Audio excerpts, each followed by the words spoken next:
everyone, my name is Rachel. Welcome back to my channel. I'm really excited to bring you guys a new reading vlog, and that is going to be for A Court of Frost and Starlight and A Court of Silver Flames by Sarah J. Maas.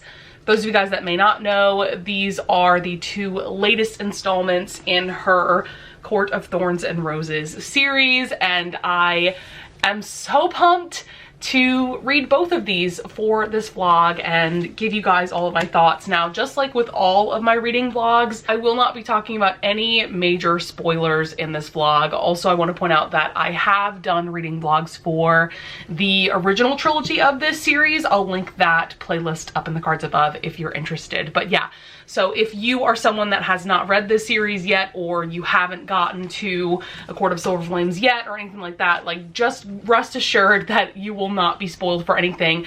Mainly the things that I talk about in my reading vlogs are just like very general plot things that aren't spoilery, and also I like to talk about characters and their relationships with one another. And if you've watched some of my reading vlogs before, you already know what I'm talking about. So I have been working on A Court of Frost and Starlight. So this is a novella, as you can tell. It's pretty short. It's just about like 230 pages. Basically, A Court of Frost and Starlight is a novella that is bridging the gap between the end of the first trilogy, which is A Court of Wings and Ruin, and A Court of Silver Flames, which I'm kind of counting as the first book in a new part of the series. I don't know if it's necessarily going to be a trilogy or how many books she's planning to write. So in case you don't know, this novella is kind of widely, I don't want to say hated, but people definitely don't like this novella. I know a lot of people that think it's a waste of time, that it's pointless, that nothing really happens, and I can see where people are coming from. So I definitely went into this thinking that it was going to be straight up trash. Also, I want to point out quickly that I am on page 98, which is just about like 44% of the way in. But I have to say, I'm really enjoying this. Like, you guys really had me thinking this is going to be like absolute trash, and there's a couple of reasons why I'm actually really enjoying this novella. For one thing, it's been quite a while since I read the original trilogy. I read A Court of Wings and Ruin back in June of 2020, so it's been quite a few months. And I was watching a book talk that Katie from Katie's Book Nook did recently, where it was basically like a reading vlog and talking through like the entire plot of A Court of Wings and Ruin. And it's insane how much I have forgotten about the original trilogy. Like, my brain, guys, I don't know, but there's so many things that happen in that original trilogy that I just do not remember. There's also characters that I have like little to no memory of. So one of the things that I do appreciate about this novella is that Sarah J. Maas makes a point of like mentioning things here and there about events that happened in the original trilogy. I will say she doesn't do like full recaps of events that happened, which is also good because then she's not wasting the reader's time. But at the same time, you know, she's just kind of quickly bringing up things that you may have forgotten. Also, I think there's a lot of important conversations happening in this installment. We are seeing that there are basically things that are brewing after the war with Highburn, with other governments. We're seeing that the people of Highburn definitely aren't happy about losing the war. We're also seeing that there's things kind of brewing with the Mortal Queens. If you remember their characters, I think they especially came into play in Aka War. You know, so there's some things going on with them. There's also some unrest going on with the Illyrian warriors. So I think that we're seeing a lot of things building up that are going to come into play in the future books of the series. I know a lot of people actually get kind of annoyed with Feyre and Rhysand in this novella in particular, and I'm not finding that to be the case personally.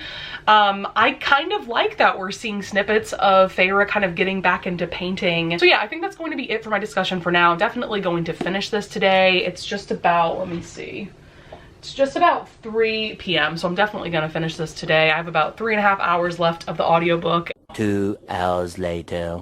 Okay, I know the lighting's not great because it's like 5:45 right now, like it's gonna get dark soon, but I really wanted to just finish out my discussion of ACOFAS before jumping into Court of Silver Flames. So I did finish this like 5 minutes ago, and I know I'm in the minority here, but I really enjoyed this novella. I gave it 4 stars. I had a fun time. I think for me, I was completely fine with just hanging out with these characters. I love them all so much. I love the found family aspect. That's something that I've always loved about this series. And I also just loved indulging in Sarah J. Maas's writing. She's one of my favorite authors ever. So like, I don't know, I just had a good time. Like, it made me really happy. As you guys can see, like, I can't stop smiling. I think one of the things that made me so happy with this novella is we got some really great Feyre and Rhysand moments. I mean, and I did expect that going into it, but there were just some really cute and wholesome moments too, like the snowball fight that Azriel, Cassian, and Rhysand had. I also just liked that all of the main characters had their moments throughout this novella. It wasn't just about Feyre and Rhysand. You know, we did get that really good scene between Cassian and Nesta. That's definitely foreshadowing what's to come in A Court of Silver Flame. And yeah, I just love the dynamic of all of these characters hanging out together. I just had a good time, you know? Like, I think I mentioned in my last update, I think that there are a lot of really important conversations and moments in general. I personally do not think that this book was a waste of my time. I don't think that it was just a money grab from the publisher. Like, I think that this book definitely has merit. So if you're a fan of this series, like I am, I wholeheartedly would recommend reading this. Just know that it's not going to be like an action-packed, plot-driven book. It's definitely more character-driven. So yeah, with that being said, I might take a short nap. And then I'll probably jump into A Court of Silver Flames a little bit, but I don't plan on reading a lot of it. I'll definitely just kind of update you guys tomorrow. It's 5:52 p.m. on Wednesday, March 3rd. First things first, today is my mom's birthday, so please wish her a happy birthday down in the comments below. I know that she would really appreciate that. So today has been kind of crazy for me.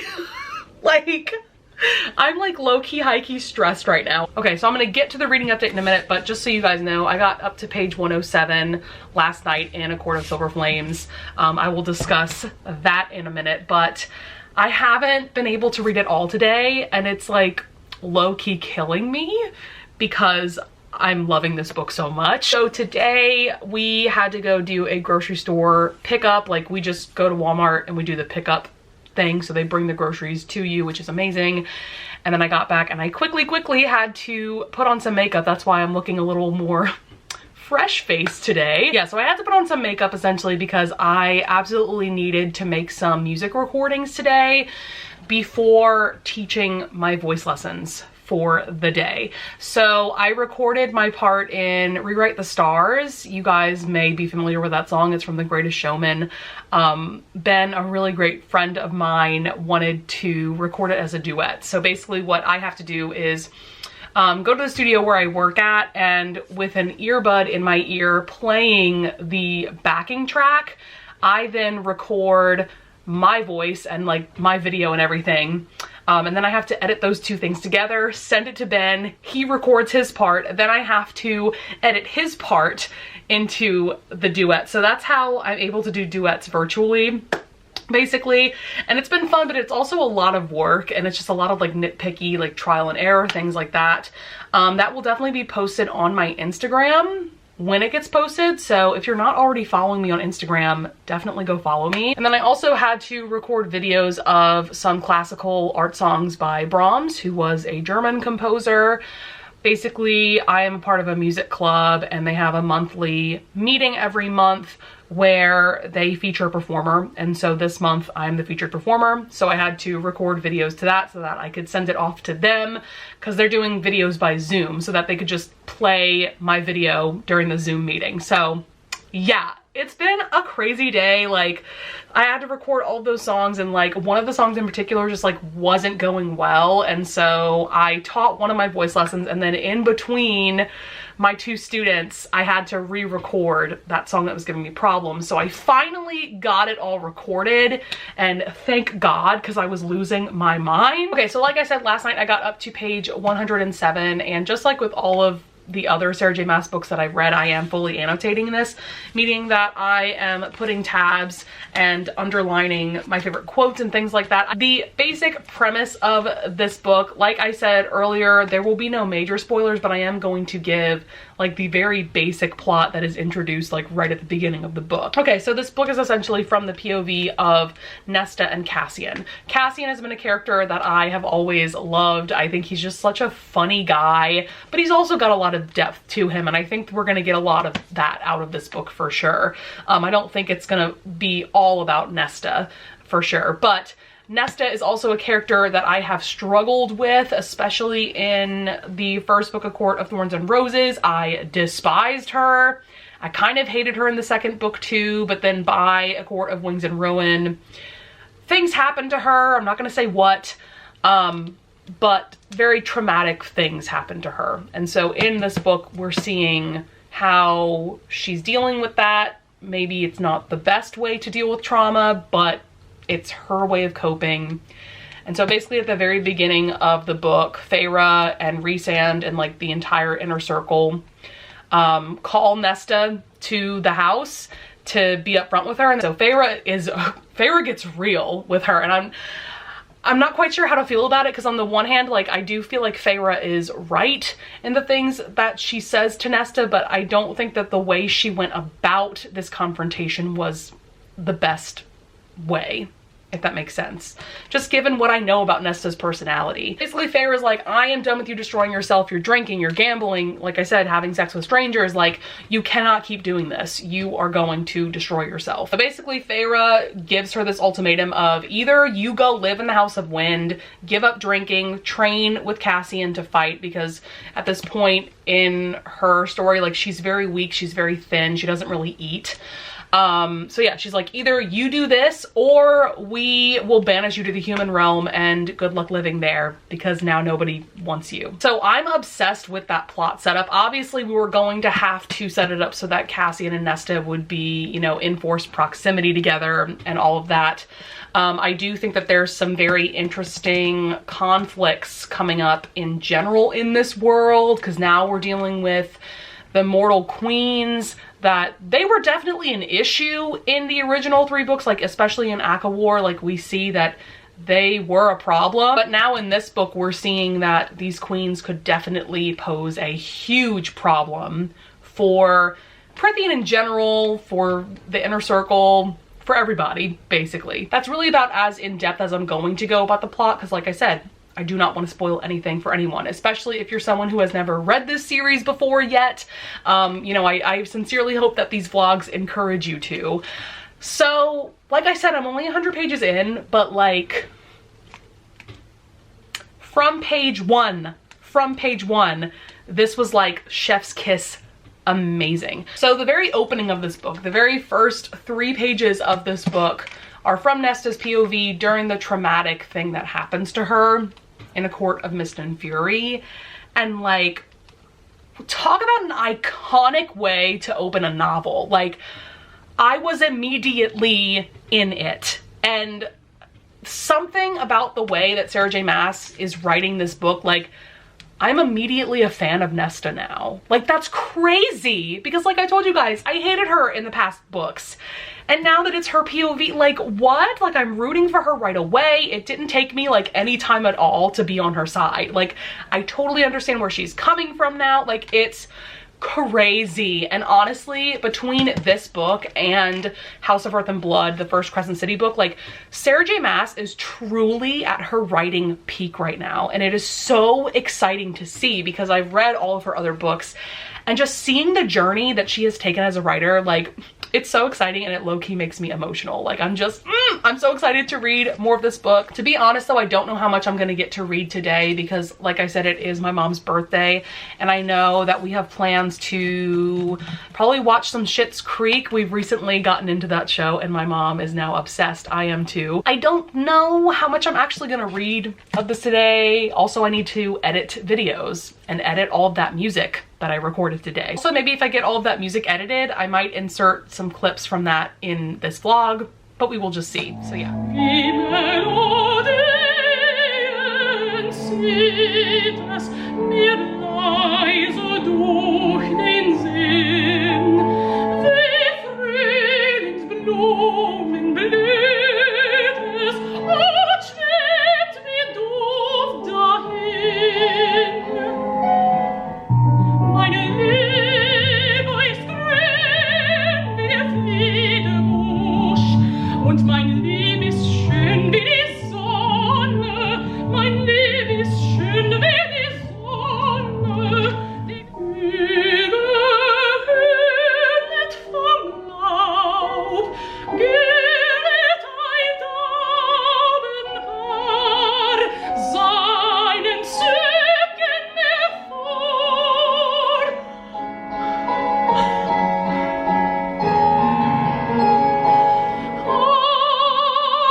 Alrighty, everybody. So, happy Thursday. It is just about 4 p.m. and I'm so glad to be bringing you this update a lot earlier in the day because there's actual light coming in my window. I did read a pretty good amount last night. I ended up getting to, let's see, I think I ended up getting to about like page like 211 last night, and then earlier today I read about 20 more pages, and I'm currently on page 231, and that is chapter 21.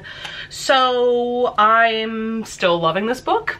I don't have a ton of things to talk about, but one thing I will say that I'm kind of noticing is, as much as I'm adoring this book, is that I feel like a few of the characters have been acting out of character given what we've seen in the original 3 books. Let me know your thoughts on this if you've read this book about that.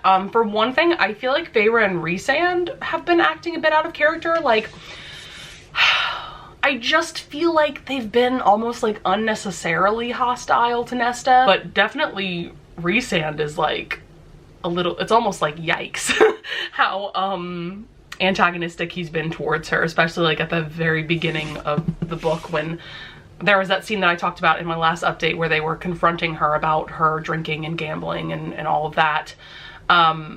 So I feel like because of all of that, I think that a lot of people are going to kind of start to hate Feyre and Rhysand because of this book. And I don't know how to feel about that, just because I loved them so much in the original trilogy. Like, I don't know. I'm not really a fan of what Sarah J. Maas is doing to their characters at the moment. I also feel like Nesta has been acting out of character at times. She's been agreeing to things a little too easily. And from what I know of Nesta, like, that doesn't really make sense. Now, I understand that Sarah J. Maas has to write it that way for the story to go along, like for the book to go along. Otherwise, like, we're just gonna be at a standstill if Nesta refuses to do anything. Pretty much immediately when this book started, I fell in love with Nesta's character, but in some ways I feel like she almost feels like a completely different character now that we're in her POV. I'm just conflicted about that because on the one hand, I see what Sarah J. Maas is doing. She's playing with our emotions, you know, she's getting us to root for Nesta. But at the same time, she's been through so much trauma, both at the end of ACOMAF and throughout the end of ACOWAR, that would change somebody significantly. So, I don't know. Obviously, I just need to read more of this book to kind of solidify my feelings about all of this. But I do find her character to be very relatable. Actually, there's some quotes that I wanted to read. There's this scene where she started working in the library that's below the House of Wind. I think this is Gwen, who's a character that we meet in this book. She's one of the priestesses that works in the library. So Gwen is talking to Nesta, and Nesta says, "No, I'm just taking a break." And Gwen says, "You've only been working for an hour." And Nesta says, "I didn't realize anyone was timing me." Nesta allowed every bit of unpleasantness to show in her face. She'd already conversed with one stranger today, fulfilling her quota of basic decency. Being kind to a second one was beyond her. And I literally put mood. Let's see, there's a couple of other really great quotes that I felt the need to tab. This is page 60. Nesta is having an inner monologue about when they became very poor. Like, they were a wealthy family, but they became very poor, and like nobody helped them out. And she says they had thrown them all, mere children, and a crumbling man to the wolves. So Nesta had become a wolf, armed herself with invisible teeth and claws, and learned to strike faster, deeper, more lethally, had relished it. But when the time came to put away the wolf, she'd found it had devoured her too. I love that quote. I feel like that really gives a lot of insight into why Nesta is the way that she is. We have started to get a little bit of spiciness between Nesta and Cassian. I will say I'm a little surprised at how soon the spiciness has come into play. And when I say spiciness, I mean like their first makeout scene and a little bit more than just making out. Just because I think that was around like page like 220 or something like that. And this is a 750 page book. And I expected this book to be like Akamath, where, God, it's been a while since I've read Akamath. I feel like it's almost been a year, I think. But I remember that romance didn't really come into play until the last like 200-ish pages. Like, yes, there were inklings of like things happening, but like really the romance happened really the last part of the book. So I expected this book to be the same way. So I'm surprised that things have happened as early as they have. At the same time, there's definitely still like angst. It's not like they are together. Like, it's not like Nesta and Cassian are in a relationship or anything. They've still got a long way to go in terms of like being together. You know, this series is truly a fantasy romance series because in my opinion, both the fantastical elements and the romance elements are balanced so well, for sure. So I think that's gonna be it for my update for now. I'm hoping to read a lot more today than I did yesterday. Like I said, I'm on page 231. I'm hoping to read at least like 150-ish pages today. I think that's totally doable given that it's 4 o'clock right now. So yeah, I will update you guys tomorrow. All right, hey guys, it is Friday, March 5th. It's just about 1:20 p.m. I thought it would be good for me to do an update earlier in the day because basically I think I'm going to finish this book tonight or throughout the day today. So then I'll just do like one big update slash like review discussion, whatever, tomorrow at some point.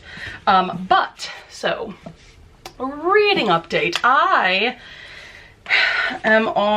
just got to part 3 and that is chapter 51, page 513. I definitely think I'm capable of reading this last chunk throughout today into tonight. And I may have to stay up a little later to finish it, but like I'm totally fine sacrificing sleep for an amazing book. So I feel like a little bit of an idiot because, you know, yesterday I was talking about how Feyre and Rhysand, I feel like they're kind of acting out of character and kind of weird. And then I feel like it was only about like 20 pages in when I started reading yesterday that we learn why they're acting so weird. So like, disregard what I said. I don't know. I mean, I still feel like I don't know. I still kind of feel like they're acting a little bit out of character, but like there's things going on that are making them kind of stressed out and stuff. So like, I get it. It's still just kind of weird. I still stand by what I'm saying about like Nesta kind of acting out of character, but at the same time, I feel like Sarah J. Maas is writing her character to be a certain way on purpose, mainly so that we root for her, because if you don't root for the main character, what is the point of reading a book? Something random that I wanted to point out is that Sarah J. Maas did like an Instagram live with one of her really good friends, and she talked about how there's definitely plans, of course, to write more books in the series, but she thinks she is going to write a novella before the next full book. Now, I know some of you guys may not be happy to hear that because I know a lot of people kind of hated A Court of Frost and Starlight, but as someone like me who did really enjoy it, I'm still very much looking forward to another novella in this series, and then we'll get the next full book. And another thing that she discussed was the release of Crescent City 2, which is really exciting. Unfortunately, it sounds like it's not going to be coming out in November of this year. That was when it was originally set to be published. But she did say that it is set to be released within a year. So I personally think it's probably going to be released March of 2022. That's my personal prediction. Oh my God, okay. So I love this like friendship that Nesta is forming with the House of Wind itself. It's just really entertaining to see Nesta talk to the house and the house responds to her in only a way that a magical house could. And I love that they both read romance novels. Like, the house will just like drop a stack of books on a table next to her, and she's been kind of giving the house recommendations as well, and it's just like the cutest thing ever. Like, it sounds weird because she's having this friendship with like an inanimate object, but at the same time it sounds like the house is sentient. And oddly enough, I feel like this house is like a perfect friend for Nesta because the house doesn't judge her in any way, you know. It just provides romance novels for her because she loves reading smutty romance novels. Like, we're here for that. And it provides her food for her and everything like that. And I also love the friendships that she's forming with Gwen and Emery. If you read the book, you'll know who these characters are, but these are two characters that really get introduced in this book. Although I think Emery actually gets introduced in maybe A Court of Frost and Starlight, if I'm not mistaken, but she could be introduced in Aka War too. I'm not really sure, but it's just really cool to see her making friends with people that just let her be herself and they're not judging her in any way, you know, because at the end of the day, Amren and Feyre and Rhysand, they do all judge her. I mean, I'd like to think that Asriel and definitely Cassian don't judge her, but yeah, she's got people in her life that are keeping tabs on her and are judging her in some ways. And so it's really great to see her make these really great friendships with Emery and Gwen. Where I left off though, oh goodness, I think this was page like 503. You finally see this like huge breakdown that Nesta has. I don't know how to word this, but I feel like this breakdown has been long awaited and like up and coming. Like, it was inevitable that she was gonna have this huge breakdown, and like, y'all, I like almost started crying. I was tearing up. Like, Sarah J Maas, man, like, she knows how to write trauma, healing from trauma, and like breakdowns and like these like huge emotional things. Like, she just knows how to write them. And I can also empathize with what Nesta's going through, specifically in this scene when she's having her big breakdown. Because I have gone through a really bad depression in the past. Yeah, like, oh God, the journey this woman is going through. It's so devastating, but like so amazing at the same time. Also, there was a really epic battle scene around, let's see, I think this was page like 355-ish. There's like a really freaking epic battle scene, and Nesta does something that I literally had to write in my book. Iconic. Absolutely iconic. So that's gonna be it for my update for now. Of course, I'm still loving this. I actually dreamt about these characters last night. That happens to me when I get really, really invested in a story. I remember I dreamt about the characters in the House on the Cerulean Sea.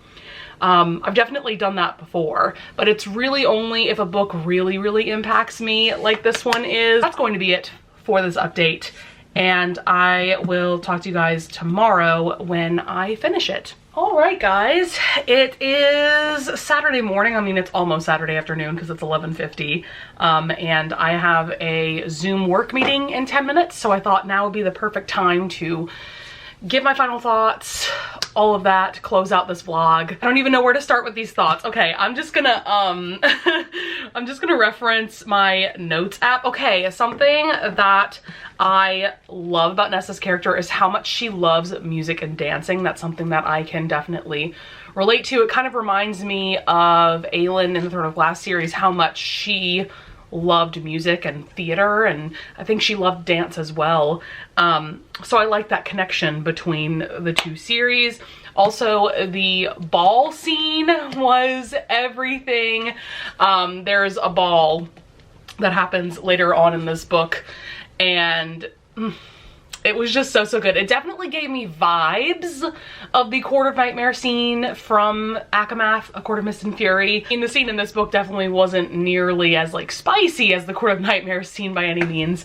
But yeah, it was just really iconic. It was so cool to see Nesta in her element, dancing and with music and all of that. Something that I've realized about this series as a whole is that Feyre, Elaine, and Nesta, like their sister relationship kind of gives me Frozen vibes, especially Nesta and Feyre. Just kind of like how a lot of their issues stem from miscommunication, I guess you could say, because a lot of this book we see that Nesta feels very guilty and embarrassed about her past, especially in regards to the way she treated Feyre and things like that. And because she feels so guilty and embarrassed, like she feels like she can't even talk to Feyre about it. And so that definitely reminds me of how like Elsa in Frozen never felt like she could talk to Anna about what was really going on in her life. Also, I just quickly wanted to mention that the Valkyries, I'm not gonna mention specifically what all of that entails because spoilers, but the Valkyries were so freaking badass. They low-key reminded me of the 13 from the Throne of Glass series. Like, I love these parallels that Sarah J Maas writes in her series.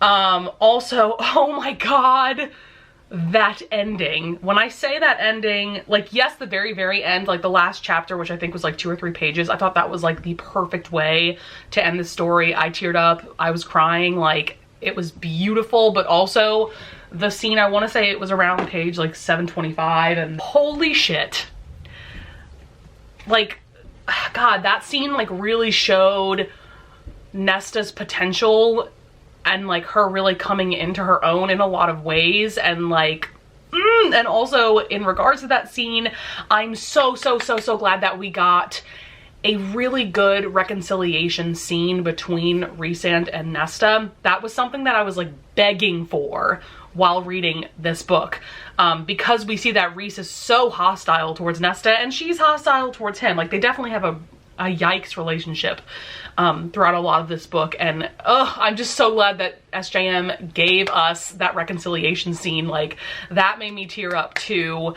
Like, seeing them like finally hug and like the mutual respect that they have for each other now, and love, and like, it was just really great to see. I also just love Nesta's whole journey to not only forgiving herself, but also to forgiving their father, because their father was pretty neglectful towards them growing up, and we can tell that Nesta never really forgave him for that. But at the same time, he's always loved his daughters, you know? And so that was a very conflicting thing for Nesta throughout this book, and it was just amazing to see her finally come to terms with all of that. Also, this book totally gave me everything that I could have asked for in terms of the Cassian-Nesta romance.